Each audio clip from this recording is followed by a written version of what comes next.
One of the things I'm thinking about is how to escalate the stakes for Solimar, even though obviously we know she wants to go home from the beginning. How do we feel like it's more urgent as we continue? So what I have going on so far is sort of obviously the mom dying starts the process, and the pull from Felix post learning of her pregnancy is doing something else. But I find that actually those scenes ultimately kind of tread some of the same ground. So that's something I think it might have to do with her relationship with the person she works for. And how it's either becoming too intimate for her, or it becomes intimate and then she starts pushing her away because it makes her feel uncomfortable because she doesn't know what her position really is. And I think that would be interesting because what's the name of the Adora. Adora and her sort of have the same relationship throughout. If I were to give you a note, is making little differences in it. How close do they get, and who pushes who away? Cool. Yeah. And I think that would add to her desperation, I think.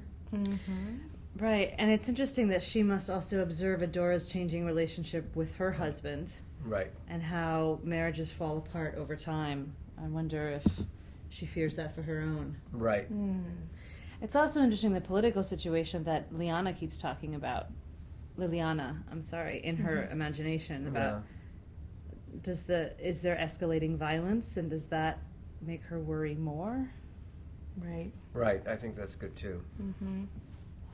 But not any big, huge change, just little changes. Nuances. In their scenes. And I like the thing about the violence too, because the more her husband denies the violence, the more frustrated she becomes.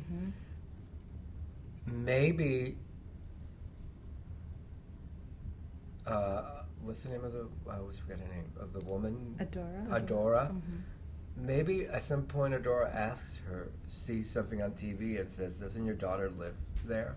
Oh, wow. And that really sets her off because even her boss knows how dangerous it is. You know, when Americans became aware of the danger, was like a year and a half ago, where it became very much in the news, and people stopped going to Mexico. It was like 2 years ago. Yeah. And people, you know, it sort of shut everything down because all of a sudden they realized, what was the incident that triggered it all? Wasn't there tourists or something that were like killed? And It'd be maybe that happens in the play. Yeah. You know, and I think that would be good. That is cool. Because you need an explosion between those two characters before the final. I'm just gonna. And that would help make sense of maybe why Adora is ready to start thinking about what they can actually do. Right. To make a difference. Right. That conversation about how her husband can help legally and all of that.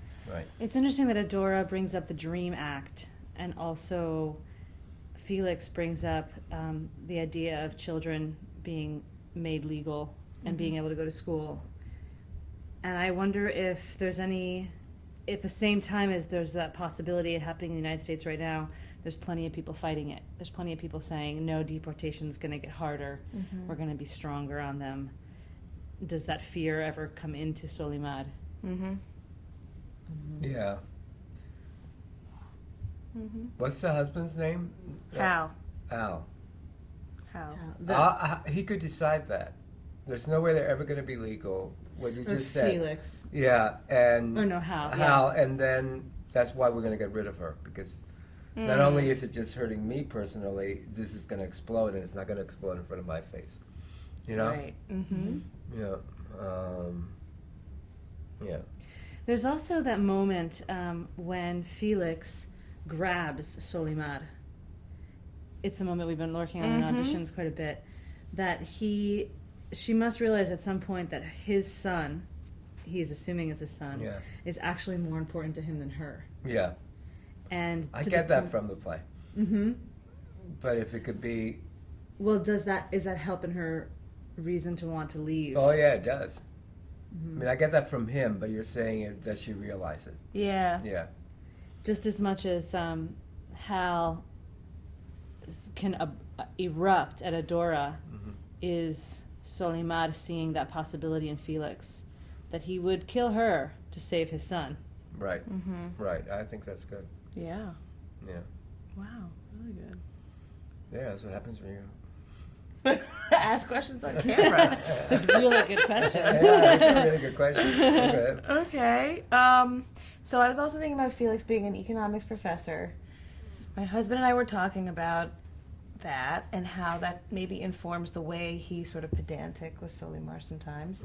And also, what was his experience actually lecturing like? And like, how much did he enjoy that? And we thought, would it be interesting just for an experiment to see him maybe in a moment of feeling like really low, regain some confidence by giving a short lecture to an empty room or something I like think that. he should give it to the other husband.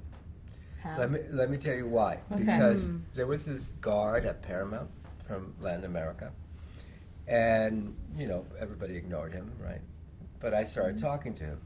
One, because I walked to work and I wasn't in my car, so I had time to talk to him. And I found out he was a history professor in Chile, the country that he came from. So from the minute that he told me that, from that moment on, whenever I would run into him in the gym, he would give me lectures. And about people that I didn't know anything about, and I felt so dumb. Right. Because he'd be talking about people that I had no idea what he was talking about, but I would have to act like I did. And it was fascinating. It went on for 1.5 years. Oh my God. Wow.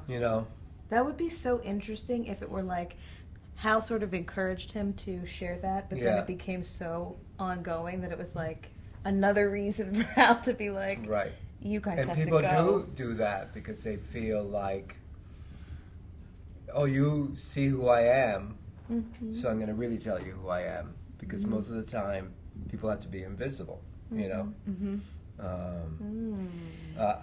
tell you a funny story afterwards of how all of this ended up, but not. Oh, tell it now. Okay, Tell it now. so the Steinbergs come to visit me at Paramount, one of the people from the Steinberg Foundation, and they get lost. And they end up with this guard.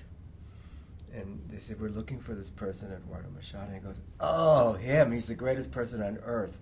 And this impressed the Steinberg people so much that a guard knew all about me. It was really weird. Wow. It was really, and he took him to where I was, and said, here, Wow. he's here. This is And I thought, how funny, and the guy from the Steinberg went, see? Eduardo's so special that even the guards know it. And I was just like, wow. And now you've made friends with every guard you meet. No, a lot of them don't want to be friends with you. It's very interesting, Yeah. Wow, that is. But my theory about the theater is the day you walk in, you go and make friends with all the ushers, all the dressers, everybody that works at the theater. Then they make sure your show goes well when you leave. That's nice. It's true. Smart thinking, Yeah. Yeah. In terms of talking about Felix's profession, it's interesting that he says that the school went out of business. And so it's not, I'm assuming, he's not teaching at a high, important, old university. He's teaching at one of those private schools that open up all over Latin America. And so these things come and they go. And what level was he at? Was he new? Was he making a lot of money? Was he good at his job? Was he using this as a stepping stone to get someplace else? And how, what level of education did he have to begin with? So it's just interesting to And me. was that what attracted her to him? Did he have a bright future that he walked away from? Right. Right. And that's what's so fascinating, is that for so many illegal immigrants here in this country who did have great careers ahead of them, it's still more important to be here and to have a menial job Than to be there. Yeah, than to be there doing great things. Cool. Speaking of jobs, my last question is about Hal's legal climbing to become partner, which is still quite vague to me, like the details of how that kind of happens, you know. Just, But I like that about it, because Okay. everybody can have equal time, you know? yeah. And especially if you have scenes between Felix and him, you'll know what kind of guy he is more without you having to tell us. That's You true. know, I really like that about it. I mean, the play's not about him. Mm-hmm. He just sets a set of events going that happen to the main characters, and I think giving him more time Muddle it up a will little bit. muddle it up. I think, you know. Yeah. What is your question there exactly? What do you? Well, because I know that last reading we talked about, it's interesting that there's a sort of parallel between him trying to make his way with a bunch of old white money Southern people, and Felix trying to make his way. And I think the parallel existed, or we wouldn't have talked about it. But I've just been like thinking about it. But how here's much the it should thing be. that I always tell people, okay? If in Streetcar Named Desire, there was a scene where Stella went up to Stanley and went, "Did you rape my sister?" The play would be about Stella. And the reason why the play's not about Stella is because that scene, I bet you he wrote it, is not there. Yeah. You know, you got to be very careful. I mean, you should play around with whatever you want to play around with, but the play's about the other three people. Which is an interesting point, because as I was rewriting, it's going to be interesting to hear it in the reading today. I feel like it already, as it got bigger, maybe has deviated a little bit from the through line, because Okay. I just explored some other things. So I'm certainly like keeping my ear open to make sure that I don't lose, Right. get too caught up in sort of side issues. Well, that's why we're doing this, so you Yeah. can go as far as you want, and then she'll bring you back. Well, you know, it's interesting. I was rereading this morning your newest draft, and you have this line that Hal says. You know, they're finally going to, meaning the white lawyers that he works with, they're finally going to give the black guy a chance. They could have been patting themselves in the back years ago. And so that to me was enough of a parallel to say, gosh, he's been trying for years at the Right. same company. Right. Yeah. Yeah. You know, actually, I did a little research on Corpus Christi and the population breakdown in Corpus Really? Christi. Yeah. And I think it's 69% Latino, most of which is Mexican. There's a small Cuban population. And it's like 3% African American. Wow. And so the fact that he is living, Hal and his wife are living in this community where there's not a lot of people like him on either side. And he's pushing and he's working and he's making it.